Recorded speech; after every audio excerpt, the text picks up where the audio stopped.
ایک حدیث سناتی ہوں۔ جب مولا علی رضی اللہ تعالیٰ عنہ بی بی فاطمہ رضی اللہ تعالیٰ عنہ کے لیے رشتہ لے کر آئے تو خاموش ہو کر بیٹھ گئے، شرم کی وجہ سے بولا نہیں گیا، اور جبرائیل علیہ السلام علی رضی اللہ تعالیٰ عنہ سے پہلے آ گئے کہ فاطمہ رضی اللہ تعالیٰ عنہ علی رضی اللہ تعالیٰ عنہ کے لیے ہیں۔ تو آپ صلی اللہ علیہ وسلم نے پوچھا کہ علی کیسے آئے ہو؟ وہ چپ ہو گئے۔ تو آپ صلی اللہ علیہ وسلم نے فرمایا کہ فاطمہ کے لیے آئے ہو؟ تو انہوں نے کہا جی۔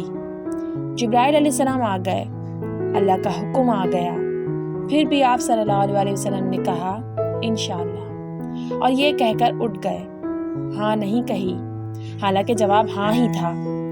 آپ صلی اللہ علیہ وسلم گھر گئے، بیٹی فاطمہ علی رضی اللہ تعالیٰ عنہ کا رشتہ آیا ہے، ہاں کر دوں؟